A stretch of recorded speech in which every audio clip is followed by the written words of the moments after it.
Settle in. This one begins the way so many hard winters do, at the very bottom. At 15 years old, Eliza Colebrook stood on a frozen road in Millhaven They're on Crossing, to Ohio, us. with It's everything not she safe owned wrapped here in a flour anymore. sack. Because You her need to uncle, take the Silas children and Colebrook, head had south just put her before out the of the snow only house she traps had left. us. He said there wasn't room for an orphaned niece, now that he had a new wife and a new baby coming, and that she was old enough to make her own way. What she had to make that way with was $11, saved penny by penny from 3 years of mending other people's clothes, and a heart too proud to beg. So when she heard that the county was auctioning off the old rotting ferry dock down at the river bend, the one everybody called cursed, the one nobody in town would go near after dark, she used 9 of those $11 to buy it. Folks called it the foolish purchase of a foolish, grieving girl. They did not know that wedged inside a mooring post, sealed against 20 years of rain, sat a single letter that would not only change the course of Eliza's life, but would finally set right a wrong the whole town had been quietly living with for a generation. Settle in and let us tell you the story of Eliza Colebrook. If you're watching this from a place that feels forgotten, the kind of place folks pass by without a second look, tell us in the comments. Because this story is for you. Eliza had not always known hardship. Before the fever came through the Kettle River Valley in the autumn of 1886, she had been the daughter of Thomas and Ann Colebrook, who kept a small farm 2 miles upriver from the crossing, on land that had belonged to Thomas's father, Ezra, before him. Ezra Colebrook was a name people in Millhaven still spoke sometimes, in the careful, lowered voices adults use for subjects children are not meant to ask too many questions about. He had been the ferryman at the crossing for nearly 30 years, the man who carried farmers and preachers and traveling salesmen and brides in white dresses across the wide brown water of the Kettle, in every season, in every weather, and never once lost a soul to the river. Until the night of the storm in the autumn of 1867, when the cable snapped and the ferry went down with the Hartley family aboard, and 3 of them drowned. Ezra Colebrook was blamed for it, called careless, called worse, and though nothing was ever proven against him in any court, the town's opinion convicted him just the same. He sold the ferry rights for almost nothing to cover the funeral costs of the family he had not been able to save, and he died 4 years later. Some said of grief more than of any illness, leaving his son Thomas very little beyond a stubborn integrity and a hard-won talent for working with his hands. It was that talent Thomas passed down to his daughter. Eliza's earliest memories were of sitting on an overturned bucket in her father's workshop, watching him plane a plank of white oak until it was smooth as a church pew, listening to him explain that wood, like people, remembered everything that had ever been done to it, every knot, every crack, every place where sap had once run, and that a good craftsman's job was never to hide those marks,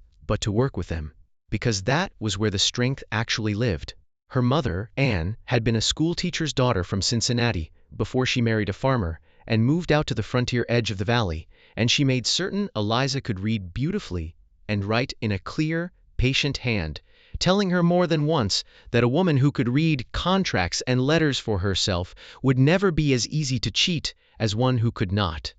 Between the two of them, Eliza grew up steady, or, as her mother liked to say, sturdy in the places that mattered, quick with her hands, careful with her words, unwilling to accept an unfair price or an unfair story just because someone with more standing insisted it was so. She also grew up hearing, in pieces, the story of her grandfather Ezra. And she grew up sensing, the way children sense things adults try to bury, that the story the town told about that stormy night in 1867 did not entirely fit the man her father remembered. Thomas rarely spoke of it directly, but once, late at night, thinking Eliza asleep, she heard him tell her mother that the cable her father had strung across that river had been inspected not 2 weeks before the storm and had been found sound, and that he had never understood how it could have simply snapped unless somebody wanted it to. Anne had hushed him, saying it did no good to chase old ghosts, and the subject had closed like a door. Eliza tucked the memory away, without fully understanding its weight, the way a child tucks away a strange stone found on a riverbank, sensing only that it was worth keeping. That steady, warm life ended all at once.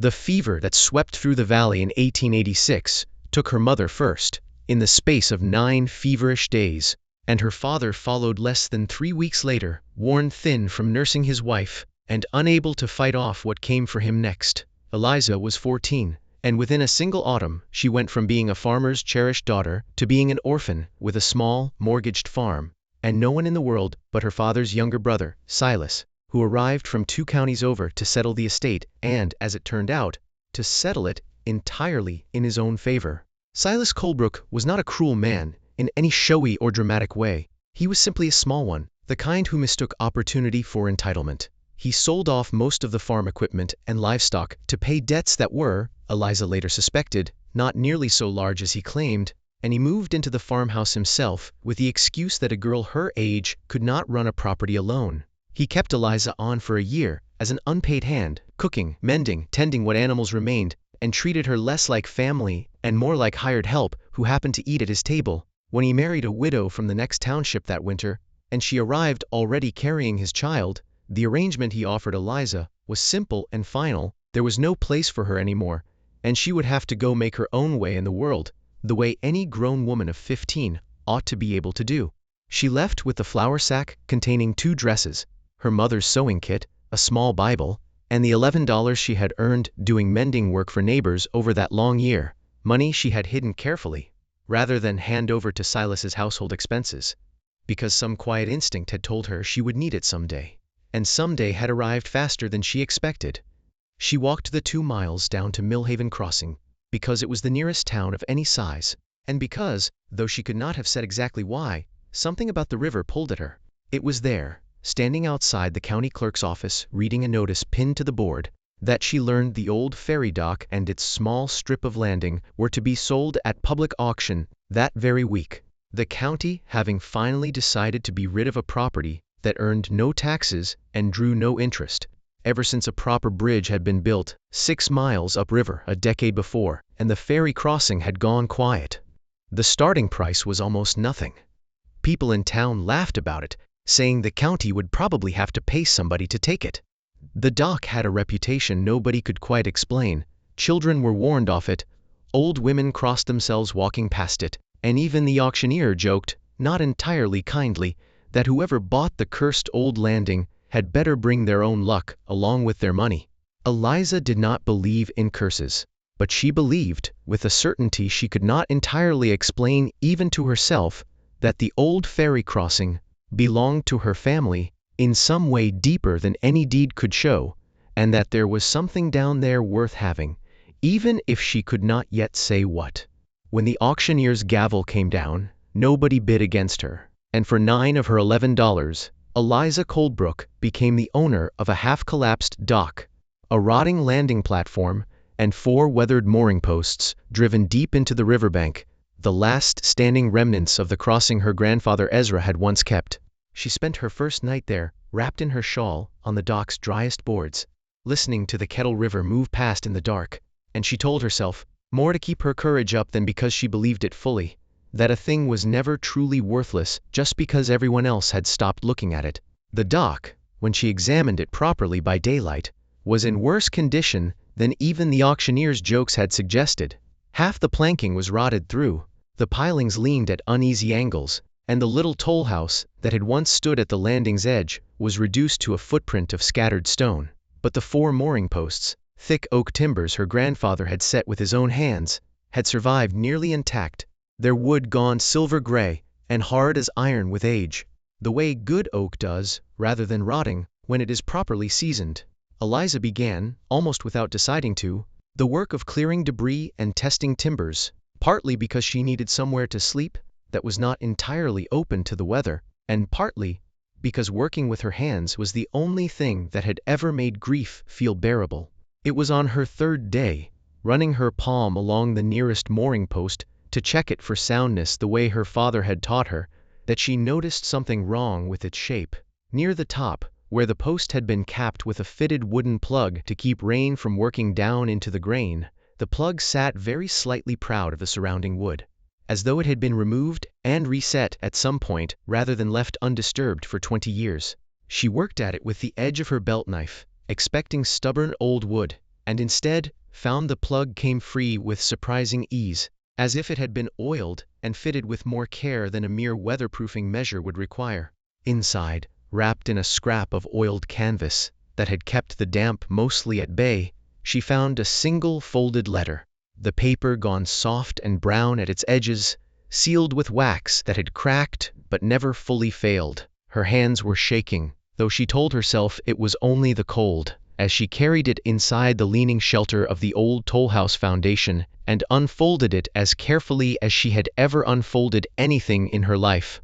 The hand that had written it was her grandfather's. She recognized it at once from an old Bible entry her father had kept. It was dated the spring before Ezra Colebrook died, and it began, "My hand shakes now more than it used to, but I would rather this truth outlive me crooked than see it die straight and buried." He wrote that he had never believed the cable failed on its own that stormy night in 1867, that he had inspected it himself, not 2 weeks prior, and found it sound,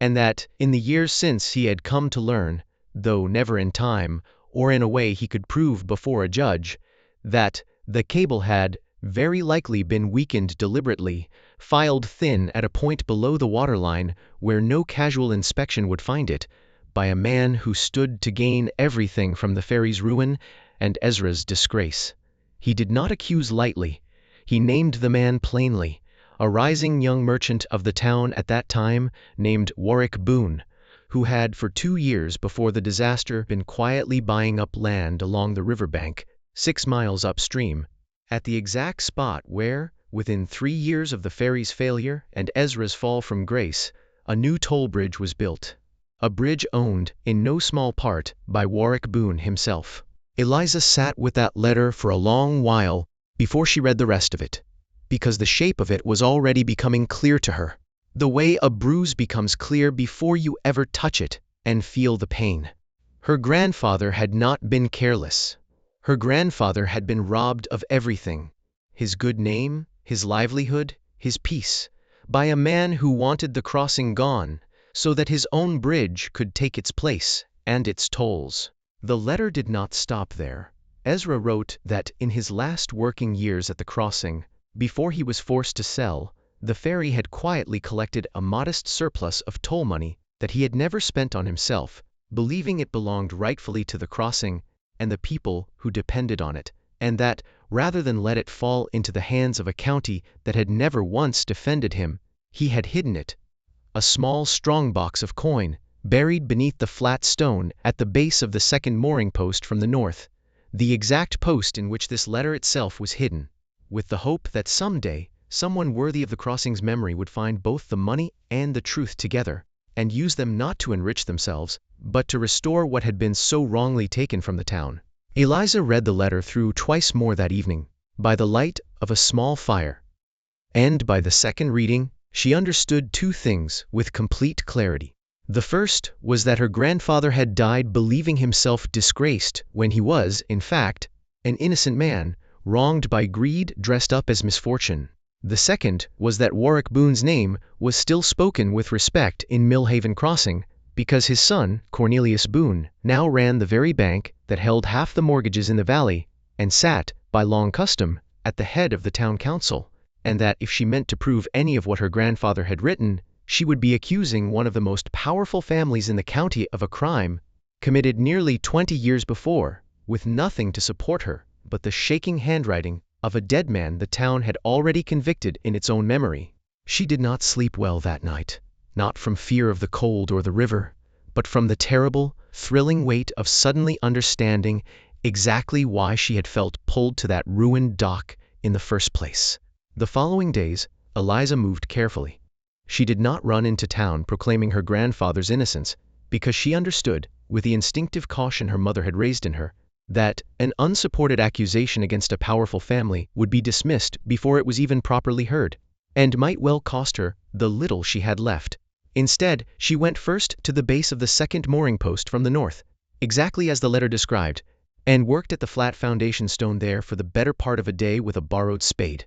until at last the iron edge struck something solid and hollow-sounding beneath the packed earth. What she uncovered was a small iron strongbox, rusted but intact, and inside it, wrapped again in oiled canvas, lay a modest but genuine sum of silver dollars, along with a second, shorter document in Ezra's hand, a careful ledger of toll receipts from his final 2 years running the crossing, showing precisely how much surplus he had collected and set aside, honest to the penny, a habit of scrupulous record-keeping that would matter more than Eliza yet realized. She did not touch the coin for herself beyond what she needed to survive, choosing instead to use a small portion to buy proper lumber and nails, and she began, quietly and steadily, rebuilding the dock plank by plank, the way her father had taught her to work, respecting the old wood's knots and scars rather than hiding them. Word travels fast in a small river town, and it was not long before people began walking down to the crossing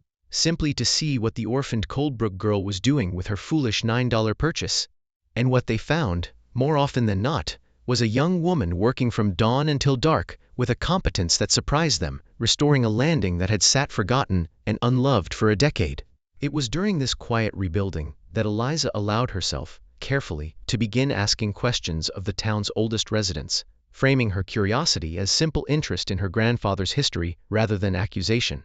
She spoke with old Reverend Aldous Pruitt, who had preached the funeral for the Hartley family drowned that night in 1867 and who remembered, though he had never said so publicly, that he had always found it strange that a cable Ezra Coldbrook inspected personally only 2 weeks before should fail so completely and so suddenly. She spoke with Mrs. Ottilie Frayne, who ran the mercantile and whose late husband had once mentioned, in an offhand way, decades ago, that a stranger had been seen working around the ferry landing in the small hours before that storm, though nobody at the time had thought it worth remarking upon, since strangers passed through river towns all the time. Neither memory alone proved anything, but together with Ezra's letter and his meticulous toll ledger, a shape was forming, the outline of a truth long buried under 20 years of comfortable, convenient silence. It did not take long for that quiet asking to reach Cornelius Boone, and when it did, the response came swiftly and without warmth. Cornelius Boone had inherited not only his father Warwick's bank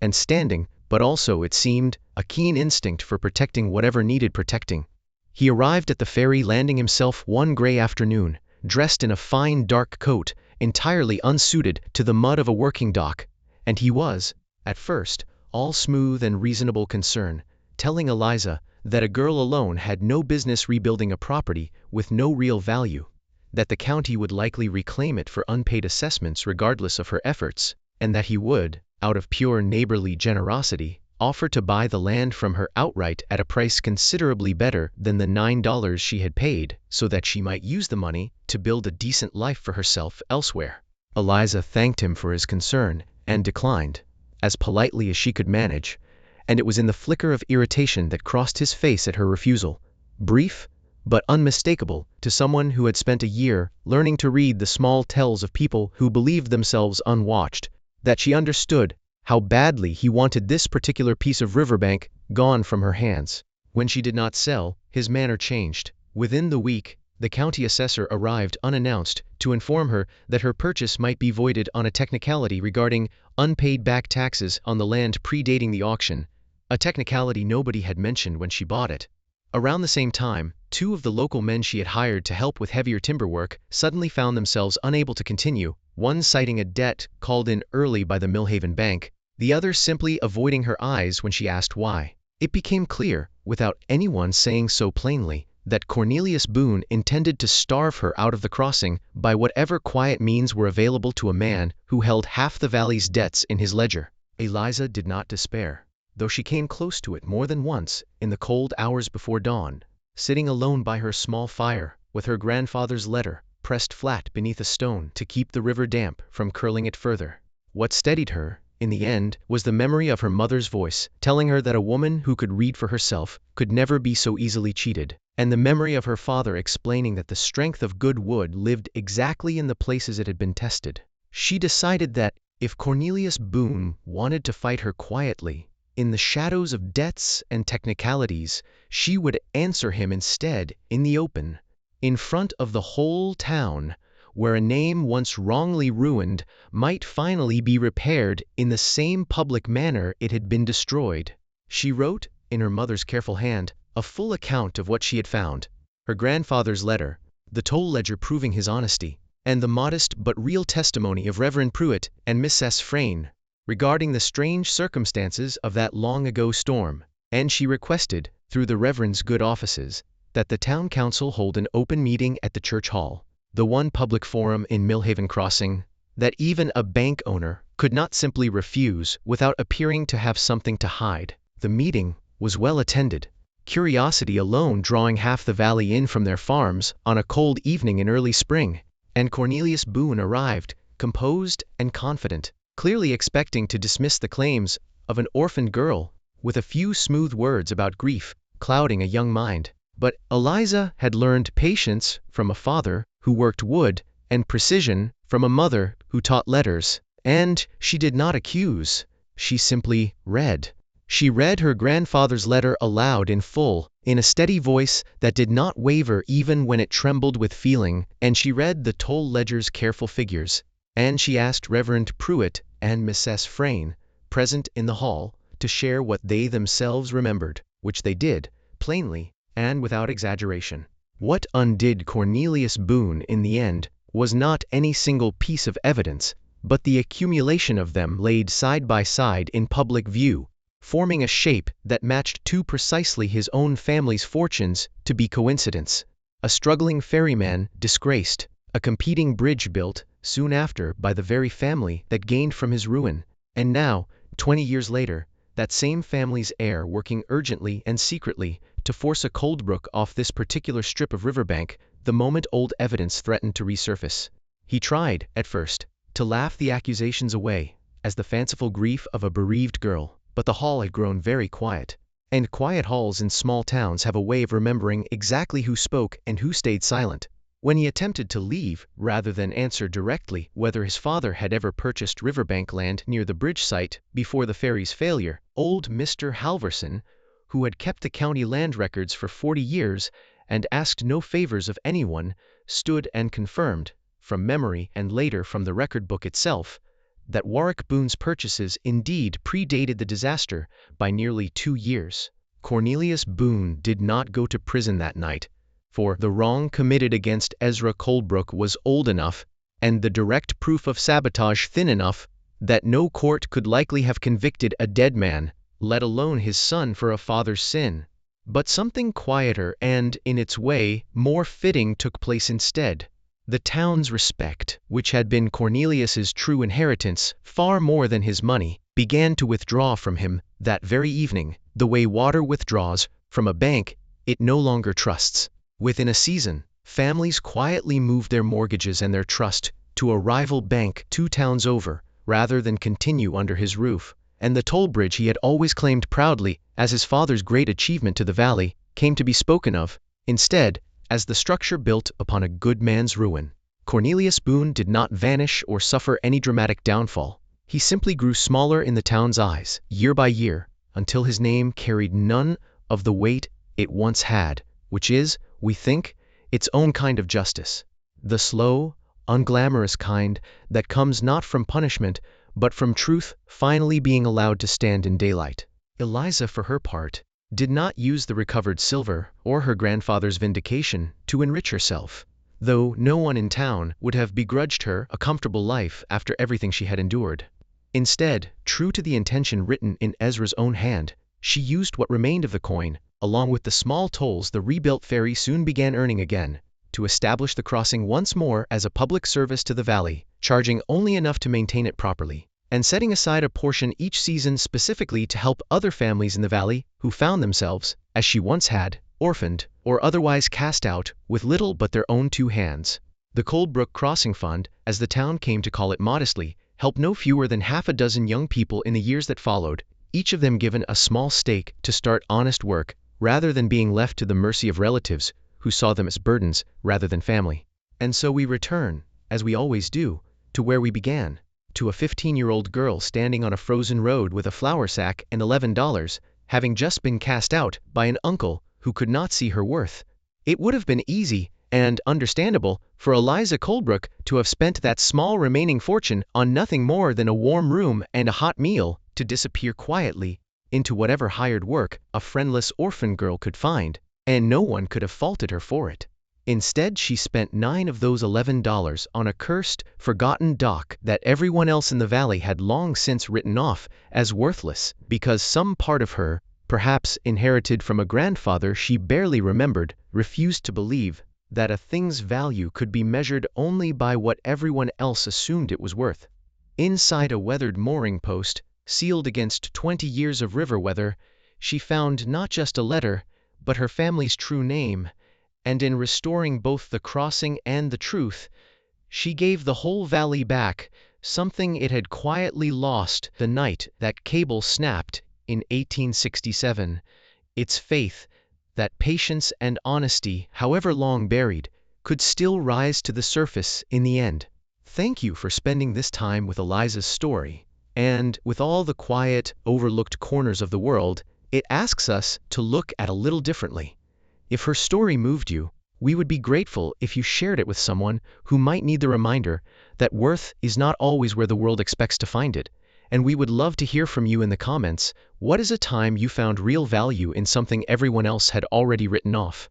We read every one of your stories, and we treasure them. Until next time, stay close.